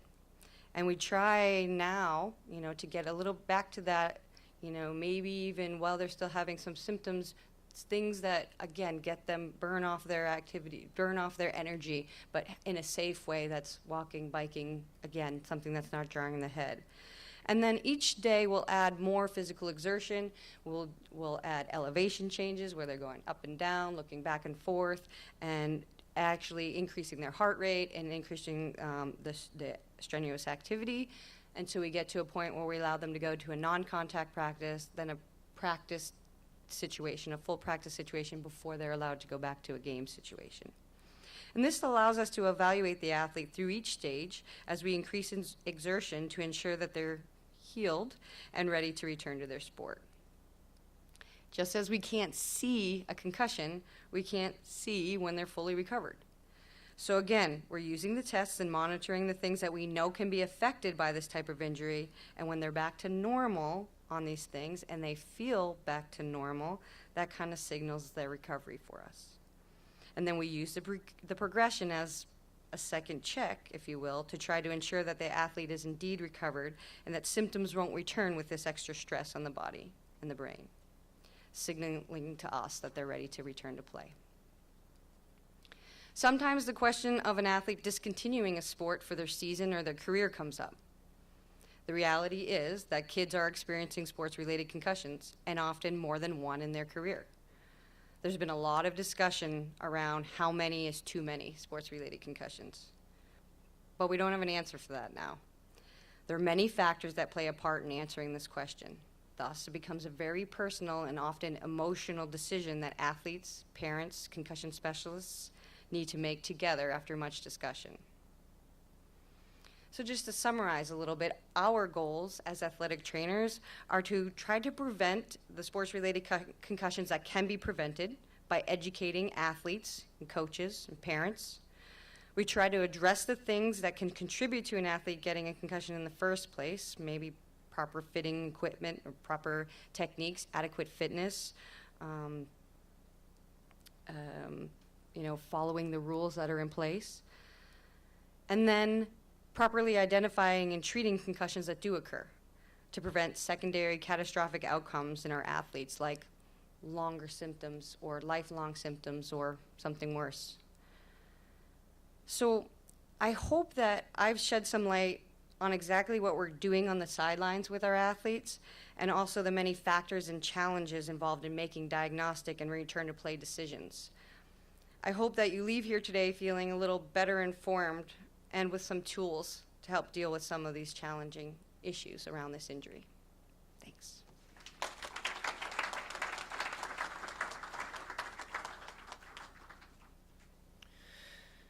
Amy, thank you. Okay, now it's time to open it up for questions. So again, we will have microphones coming around, so if you just raise your hands and wait for the microphone to come to you before you ask your question, and direct your question to the panelist that you'd like to respond. Okay? Questions, anyone?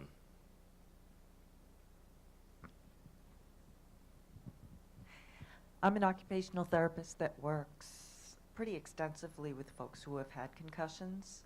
And a couple of things that I have struggled with and seen is sports-related injuries, middle schools. Sometimes there are no athletic trainers, there are recreational leagues. My own daughter had a concussion and finished playing the game and no one even knew what was going on. I've had high school students that did not tell their coach their bell got rung during a game, and the next day had practice and then ended up with a pretty severe concussion. So I find it very interesting that a lot of times we're leaving it for these students to notify us, and the frontal lobe of the brain does not fully develop, I see Dr. Sturl laughing, until the mid-20s, so their reasoning and executive functioning skills aren't even there. And the second component that I struggle with is working with teachers and making adaptations so that the kids can get back into the classroom. And I'm finding some teachers are very good, but a lot of the teachers, if you can't see it, it's not a real injury. So putting a child at the front of the classroom, allowing them to wear a baseball cap and sunglasses, handing them the outline at the beginning of the class is not happening yet. So I don't know if any of you have come across ways of educating and getting this better out there to the anywhere from middle school to high school to college level teachers and athletes. So part of it's education. The nights like this, I've done it probably at least 80 or 90 concussion talks in the past 8 years or so, a lot of talks to medical people, non-medical people, coaches. I met with all the superintendents of schools several years ago talking about this issue. So we can only do so much about the poor frontal lobe teens that we have, not using their frontal lobes much, but I think driving home that if you pull yourself out, you're going to get back that much quicker. Still tough to get some of them to pull themselves out, and some are going to fly under the radar screen. There's nothing we can do about that. The issue of the schools, I think schools are being much better than they used to be about making accommodations. Most schools are getting it now. They understand. I think the thing that might help is to really write a concrete letter, whether it's you or the pediatrician or the concussion consultant, saying this student has a brain injury, which concussion is, and needs these accommodations. I had a girl who had exquisite sound sensitivity, and the school wasn't letting her not take band class. And not only band class, she played timpani, drums, and cymbals. I mean, talk about horrible. I had to write a letter explicitly saying she cannot go to band class. Give an alternative activity. She could go research about, you know, the first drums in Africa or something, whatever. You could give her alternative activities or let her make up things down the road. Just as an aside, kids don't have to have made up all their missed work to get back to sports. They have to be full speed in school.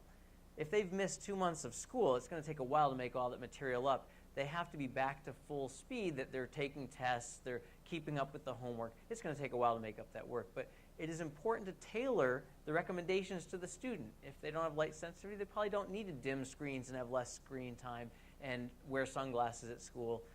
They may need to go to quiet places if they're having sound sensitivity. They may need extra time on tests if they're having trouble concentrating or taking breaks. So there are a lot of accommodations we make, as was described, both academically, physically, if they're in gym class or things like that. And then also recreational activities. So we say don't play football, but then they're water skiing Labor Day weekend and whack their head water skiing. So you have to, or skiing in the wintertime, or they're a hockey player and they go skiing for the weekend. So you have to kind of read in the riot act about contact collision stuff. We do encourage some non-contact stuff as they're starting to feel better. But education and talking to teachers and writing letters. If I can just piggyback on that a little bit. So I was at a conference recently where we were talking about the first part of your question, which is, you know, getting kids to report it and trusting that they're going to report it. And the research showed, you know, well, what's the culture out there? Kids, they reported that, yeah, they know what a concussion is, and yeah, they know how dangerous it is to play with one, and yeah, they've played with one. You know, so what does that mean, right? And so it's changing that culture. And also they did some research on, so how do you change that culture? And really what kids were saying is the information either has to come from somebody they really admire, somebody standing up that's, you know, been in that position, been in, you know, a role model from the NFL, or coming from their peers. And so we run a peer-to-peer called the Athlete Saving Athletes program, where kids tell their story about their concussions and other injuries that have happened, and they're finding that, you know, that's kind of getting there a little bit better, because kids want to hear it. They don't want to hear it from me. I used to be young, but now I'm old. And they don't want to hear it from me. They don't want to hear it from mom. They don't want to hear it from dad. They don't want to hear it from the doc. They want to hear it from each other. And we've kind of started to develop this culture that if you see one of your teammates and they're not seeming right, you should let somebody know, because you care about that kid. And so even if they don't want to, you should. And we're seeing that. It's slow, but we're seeing that. It's also important for them to, for NFL athletes, any athlete who's in the limelight, to ideally be trying to do it right, because they respect and look up to you guys. And so when you see Troy Aikman play, what do the kids want to do? They want to play injured. When you see Peyton Manning say, oh, the impact test is the thing you try to do really horribly on preseason, so then when they compare you to it later on, it doesn't look so bad. Right. Peyton, you may think that, but don't tell the rest of the world. People can figure that out.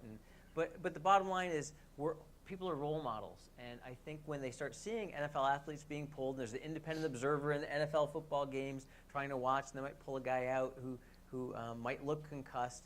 I think they're seeing that and realizing, many of them, but still some need that extra input from maybe their peers. That's a great idea.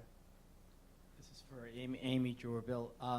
So in sports that require mouthguard, can you, and maybe all sports should, but could you explain why it's important for the right mouthguard? We obviously, at Delta Dental, we try to encourage people to wear mouthguards, but it's not just for the teeth, but it's for the concussions, but it has to be the proper ones, not, you know, the cheap ones that you get and soak it, and then it's out of the mouth half the game. So would one of you explain the importance of that, so the parents understand that it's worth the investment, even if your dental plan isn't covering it? Who wants to take that one? This is a hot potato no one wants to take. When you look at the data, mouth guards aren't really effective at protecting concussion. There's been 1 or 2 studies that show a little bit of a suggestion of protection. They definitely protect the teeth, but really think about, and that's why helmets, like you said, are not going to protect against a concussion. What's the helmet designed for? And I didn't really mention with bicycling. Wear a helmet with bicycling. It's to protect you from cracking your skull open and your brain spilling out. And that's bad, obviously. And so that's why we wear helmets when we do things, and why we should wear helmets skiing. A lot of adults don't wear helmets skiing, but in snowboarding, you should wear a helmet. You're protecting not from concussion, cracking your head open. So the bans for soccer don't really help, and it's not heading the ball in soccer that's causing concussion. It's getting tripped and hitting the ground, head-to-head collisions, elbow to head, all kinds of things, but not heading the ball typically. And so mouth guards, at least the current data, there's nothing really to protect against concussion. There's some data that says strengthening neck muscles can help. And that's why some people feel women are a little more at risk than men. If you can brace for it, and that's why with a heading, you brace for it, your head doesn't move much. Yes, it gets hit, it doesn't move much. When you get pegged in the back of the head with a soccer ball from behind you that you didn't see coming, you can get a concussion that way. So if we can slow the head down in space, mouth guards don't help do that a whole lot. So I know there's a lot of conjecture about it, and people ask about this concussion ban and this, and they have some mouth guards that light up and tell you how big a force you hit, and same thing with headbands or helmets. No great data on that. I recommend it for protecting teeth, absolutely. But I think if you talk to any concussion specialist, any athletic trainer, any athletic director, they're going to say they haven't seen great data on mouth guards. Wear them, though, for your teeth. Put them in. Wear them, yeah. Matt, can you hear me? Yeah. Can you, a couple of quick questions. First one, can you just kind of reflect on the first time you really felt like you had a concussion, and just take us through the evolution of, what you said or what you didn't say, because, you've got to be a tough guy. Sure. I would say this is one of the biggest things that athletes, football players deal with, where there is not a bright line, and I think that's what makes it so difficult because of sort of the logistics of this. I mean, I think rationally, the first one that I have that I would qualify may not technically scientifically qualify, right? It's sort of when the symptom becomes so overwhelming, you got to do something because you can't perform, right? And I would say the one that I had that met that was actually not on the field. And this is going to sound crazy, but I played at the University of South Dakota, an FCS school that plays in a dome. So we actually have sort of like the concrete stands on the indoor structure go over the benches a little bit, right? So I play special teams, I play linebacker, I get in some of the biggest collisions that happen on the field. And the first major I had, we were sitting on the benches, and like I said, the stands hang over just a little bit, so our benches, there are whiteboards behind us, and they actually hang over a little bit. Our offense had just scored, and I jumped. I had my head on the concrete. So I knocked myself out, right? So, so in this, this is University of South Dakota, 1996 maybe, somewhere in that range. And so this discussion is, not a thing. So I did smelling salts. My coach looked at me, and can you go in? And your eyes are crossed. And sure, coach, but he's like, you can't get in here. So I stood for a moment. I missed the next play, and my defensive coordinator, 10 yards away, walked over and said, "You good?" And go in. And I went around the back, and I entered in through the back of the defensive formation. So I mean, I laugh. I shouldn't laugh, but again with the mentor thing. But the notion then was that I had to shake it off, and in the aftermath, this is something that I know has sort of been disproven. But remember the safety helmet, sort of the giant, big, whatever you call that thing that makes your head actually heavier, which increases the speed, and it puts stress on the neck. All sorts of bad things about it. But that's what I wore in the aftermath. I knew that I'd had one. They bring me in at the time and say, clearly you're having the light sensitivity and the headaches and all that thing, so we got to do this for you. So then they put something on your head that exacerbated it to me. So for me, the way I got out of it is I learned to try to keep it out, and I was less effective. and then until the symptoms subside, that's just what it was. But I continue to play. So the reason I say that the bright line thing is so precarious, I guess, for players, is this is something that you guys may be able to speak better to than I could, but this happens to every football player, and I think to a man that plays in the NFL, even at the collegiate level, that's experienced with this. When you sit for a summer and you work out, you lift weights, there is a moment when you get that first collision where bell rung or birds or whatever the sort of metaphor is, something clearly happens because your brain hasn't felt that, right?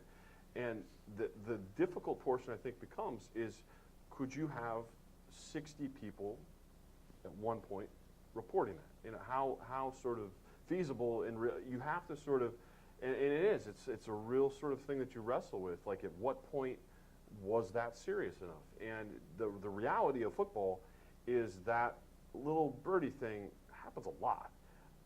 And at what point is, with the education now that that's real, you've gone past the line, you need to report that. The symptoms are persisting, it's affecting play later, next day, things like that. But there are legitimately, in the course of a game, especially at certain positions, that impact over and over and over again, even the subconcussive stuff. So the notion of reporting every time you felt that is completely implausible, and it can't happen, right? So you get into a situation where it is about education, and experience is probably the biggest thing. You become experienced and know what's normal and what's not.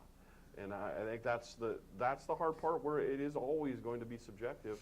I guess unless you get to the monitoring portion where certain force just disqualifies you. Just quickly, I'll sneak another one.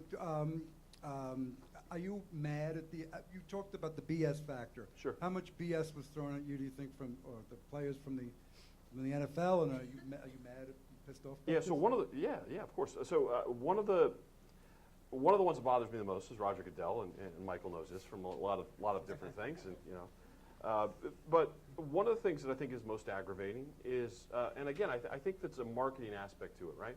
Roger Goodell is the commissioner of the NFL, and I think it is a portion of that mentor thing that we're sort of in a bleeding down kind of situation here, where the NFL is sort of your torchbearer, and when they make adjustments, and they may be doing it from entirely different, less altruistic reasons, more corporate reasons, liability reasons, things like that are more perception than reality. And when they do them, invariably, college copies some, not all. I work in the college game as well, and they have their own set of rules, and they're pretty ardent, and then the fact that they have some approaches that are different. But by and large, there's a bit of a copycat factor. In high school, well, you don't want to be behind the curve there, so there's a lot of emulation that goes on there, and then down to Pop Warner and all that. And the reason I get most upset with the NFL is because a lot of it, again, on the front end, was known to be BS, and they were marketing to us and non-disclosure stuff. After the information, I feel like there's still a tremendous amount of marketing, and for different reasons. It's not for health reasons, it's not for safety reasons. It's to continue to control a message and help I guess the revenue portion of this. The thing I look to the most is when Roger Goodell says something like, we are taking the head out of football, which again, if you're proficient in that sport, you know how ridiculous it is, and you want to scream from the mountaintops to the parents. You don't need to be marketed to. We can tell you the truth about this sport, and there's ways to do it demonstrably safer than before. But if we're still marking you after we found that out, and the next institution and on down continues to copy, well, then we're stuck with their lie. And that to me probably bothers me the most. So we're taking the head out of football. Every time you hear him say that, I mean, just roll your eyes, like slot machine kind of thing, because they can't do that, and they know that they can't do that. When he says we had 39 rule changes and see what we've done, it's more marketing, and I think that's probably. I think that they're fearful of being forthright with their audience, and I don't think they should be. I think the truth shall set you free. I'm more of that mind. There are hundreds of thousands of former athletes who are not committing suicide, and we need to figure out why that is as well. There are risks, and it's also safe. For sure. And I think I'm much more of a full disclosure guy, and I think the beauty of the sport is what it is, and that won't change. I think if you continue to be nefarious on the back end of the information, doing more harm. You're not fixing it. To me, I want the guy gone. That's a different story. So. No, exactly. Yeah. So I just wanted to respond to a couple of things that were said. One was the comment to make the decision, who are your decision makers when it comes to concussions, especially I'm an administrator at the high school level. And so we've established a policy where our athletic trainer makes the decision, no matter if a parent brings a doctor note from their pediatrician or their neighbor that's a doctor, as we had one last year. If the trainer still feels like they're seeing those symptoms, the trainer makes the decision in our school. But the hard part for me is we're trying to make modifications, and I love Dr. Storrow when you send me a report to my school, because it's always got some realistic modifications. But sometimes what we're seeing in schools is something from someone who doesn't specialize in concussion, who sends to the school something that says, Susie has a concussion and she can't take tests or do any written work and can't write a paper for the next 6 weeks. And I say, well, we're a school, so I'm not sure how Susie is going to come to school if she can't do any written work, take a test or whatever. Let's talk about a modified plan. So when we get those, and when the parent comes in and says, well, this is a doctor's order, then we have to have a very difficult discussion about, this is a recommendation, but we're going to talk about what we're seeing here in the classroom. And if you're telling me your kid's riding horses on the weekends, but she can't do any homework for 6 to 8 weeks, we're going to have an issue. Can you talk about that a little bit? So my understanding, correct me if I'm wrong, you're a school administrator, is that none of my recommendations are orders. They are recommendations. The school's job is to provide an appropriate education for that student based on their disabilities, their capabilities, et cetera.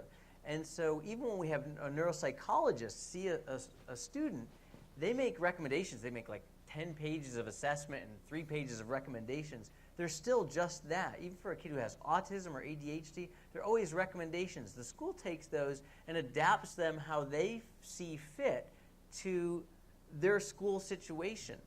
And so I think both perspectives. Now, I talked about the girl in band. I was pretty strong in my language, but still the school could have ignored that. But I think they realized, okay, we get it, at that point. And I would be happy, let's pick up the phone, we can have a conversation. But when the opposite of when you feel as a school someone's not making an appropriate recommendation or decision, you should still do what you feel is right, and it may mean talking to that doctor and or family, and it may mean the kid gets referred for an evaluation by someone who typically, to me, or to my colleagues out there in the concussion consultant community. There is a New Hampshire best practice policy that Laura DeCoster is in the audience, and I and others helped create. It's a consensus statement that several years ago we drafted. It probably could be tweaked some these days, but it talks about the most conservative opinion should take precedence. We worried a little bit about a doc who says something like, no sports for 6 months. Concussions are bad, just don't play sports. We worried that maybe that's true or maybe it's not. But the bottom line with that should be, if the parents or the schools, like, is this for real, like the recommendations, is you pick up the phone and you talk to the person who made those recommendations. And it may well be they came to me and said, Dr. Storrow, they're keeping us out of sports for 6 months. This is ridiculous. His symptoms are gone. And I may say, oh, yeah, you should go back to play. And you don't want to necessarily believe my opinion if they're not telling me the whole truth. And their PCP says, this kid's had 5 concussions. He was out for like 6 months with his last one, missed like 3 months of school, out of sports for 6 months. We need to be more conservative. So that dialogue needs to happen. I would argue any school out there who feels they're not getting appropriate recommendations, dialogue with the family, maybe with the doc or nurse practitioner or PA who made the recommendations. Have conversations. We're in this world now where everything's email and faxes and stuff. Sometimes face-to-face or on the phone is best.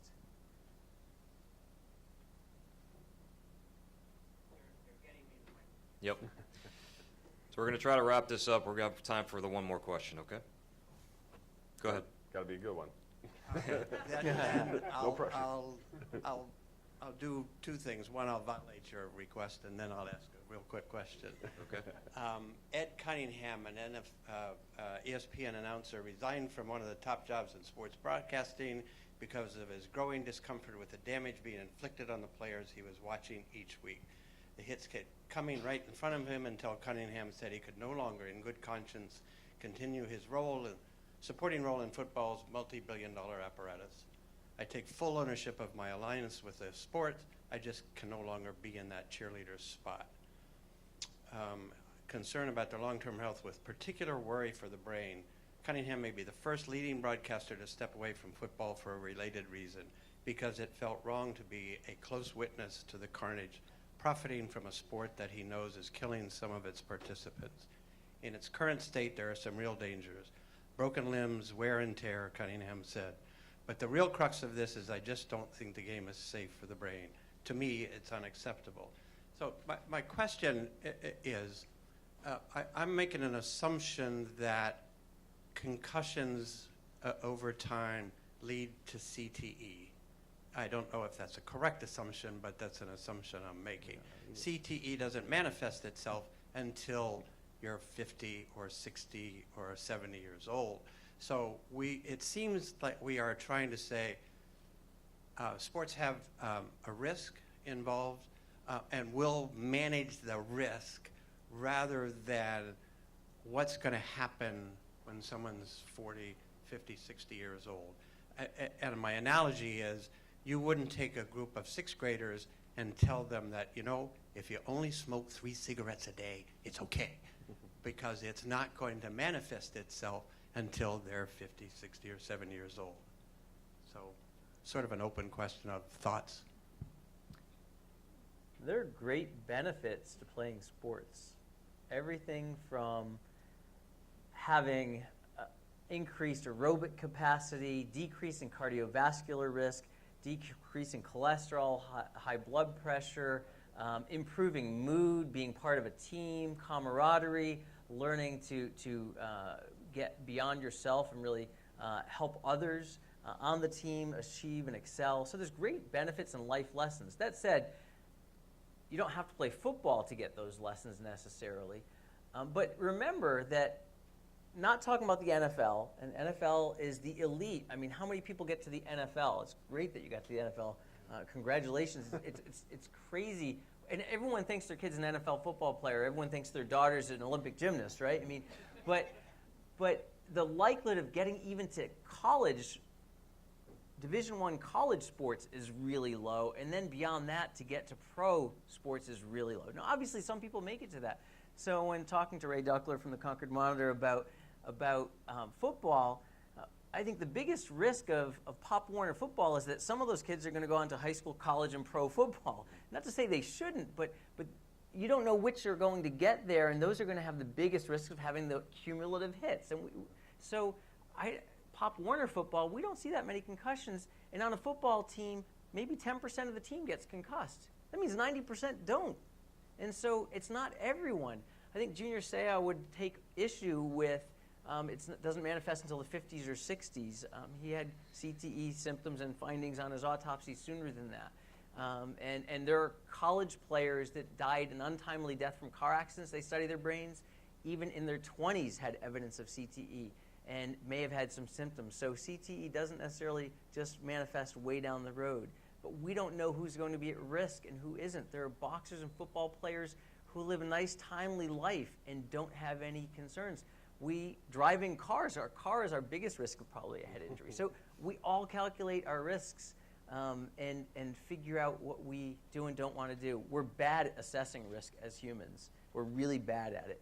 I have people who don't want to vaccinate their kids, yet they drove to the clinic in a car, which is at like 1,000,000 times greater risk of killing their kid. I mean, and so we're just bad at it. And so I think that's what it comes down to. What do you want to risk? I think playing the NFL, it needs to be a calculated risk people take. We even talk about steroid abuse and those type of things. There are risks to that. Look at Lyle Alzado, had brain cancer and probably was from steroid abuse. There's risk to all the things we do. What risks do we want to take? And we encourage parents to be thoughtful and mindful about it and get all the information possible. I think one of the big things that sort of the new information has helped us all with is, I don't know if this is a perfect analogy, but I think of tire tread or bullets in the chamber, however you want to look at it, but it's sort of a disposable commodity of what you have that you're going to wear down. And I think that's something where I use with my own kids, and I don't know if you could tell this from my comments tonight. I'm obviously very bullish on the game. I like the violence part. I understand that a concussion is going to happen. I want to know how to handle it properly on front and back end. But that said, my kids probably won't play it until high school. And my rationale is simply that, you know, it's tire tread. You know, why wear it out at a point when it's not as important, right? And I think one of the most compelling arguments for getting rid of Pop Warner football is witnessing Pop Warner football. And the reason this is, again, my son's actually a 9-year-old. I've got a 9 and a 5, and my 9-year-old's big into hockey now, and he has a flag football game this evening, and he'll probably play flag until it's that sort of latest moment where you got to get into collisions, right? But one of the things that I've noticed quite a bit, and that I think happens with children, when you put pads on them, there's the compulsion to then run into each other. And they haven't learned the sport yet. So what happens when you put a helmet and shoulder pads on a bunch of 8, 9, 10, 11, 12-year-olds that don't know how to run a route, they don't know how to cut properly off which leg direction they go, they don't know the first thing about anything. They barely know how to, you know, do recess. But when you but when you put pads on them, they just go play recess. And invariably, I think it stunts the growth of learning the game. And I think fortunately, because you have this new scientific discovery that says, hey, it's not great for the brain then anyway, and even if it's on a percent basis, but if it's not necessary, and I think there's an impediment to learning the game because they just run into each other, right?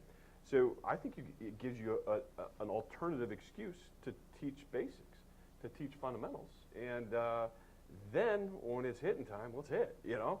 But I think invariably if you take the kid, if you could Petri dish this and go from start to finish, and the kid that just played, you know, Pop Warner for his whole life, and the kid that was so incredibly fundamentally sound in every hand placement, all these things, just the body mechanics, everything you would need to know, I think at the other end has either taken less shots, so I think he'd be a little safer there, and I think he'd actually be better at the game.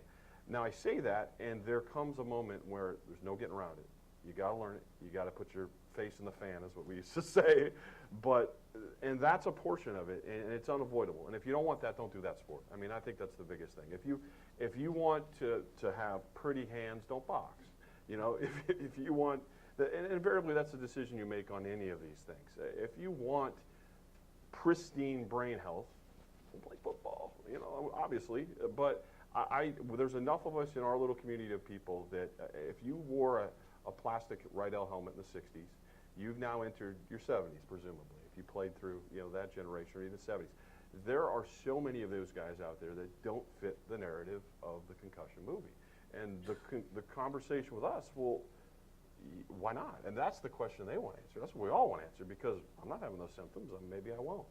But I think it makes it harder to have a real conversation if we think that we're all going to die from it, and that's just simply not the truth. There's no sample proof of that, and we've really hit the point where it should be happening at a much higher rate, but doesn't. So the answer to that question, to me, is every bit as important of the other part. My thought. Okay, thank you again to all the panelists and for everyone here in the audience. I think, like several of the panelists said, you know, it's an ongoing discussion. I think the hope is that the discussion continues with you and among your own circles and beyond. I want to turn it over now to John Broderick, the Senior Director of Public Affairs at Dartmouth-Hitchcock, and some of you may recall he's as the former Chief Justice of the New Hampshire Supreme Court. John is going to wrap it up here.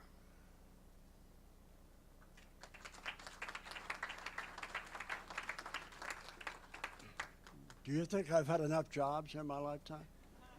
I want to thank all of you for coming tonight. This is a pretty timely topic.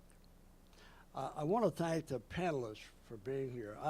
You know, it looks easy when they're all sitting here. It's not easy to get 5 people like this in one place at the same time. So they made some accommodations to us. So to be honest, not being an expert on the topic, I could not imagine a more informed discussion on this topic in this state or anywhere. I'd love another round of applause for the panel.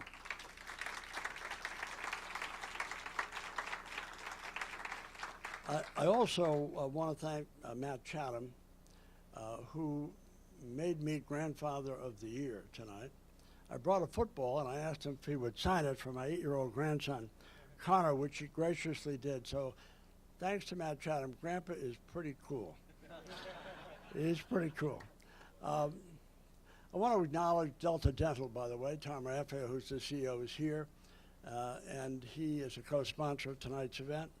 I want to thank Karen Borgstrom, who's here, and Melissa Skarupa, who is here, who did all the heavy lifting to make tonight possible. And I want to thank the union leader for being the media sponsor of this event. They were terrific. And we also had the help, by the way, of the NEA New Hampshire, the school board administration in the state, and the School Administrators Association, several of whom were here tonight. So thank you for that. We also wanted to give the panel a small token of our appreciation. Now, I suggested that each of them get a new car. I mean, I suggested it. It was not a big seller at Dartmouth. So we compromised for caps. So we're going to give you each a cap. Some would say it's a lovely token. Some would say it's shameless marketing. You can decide. But one thing we wanted to do, Matt Chatham, when he played for New England, was number 58. So we thought it appropriate that his hat have a 58 on it. So I want to present that to Matt.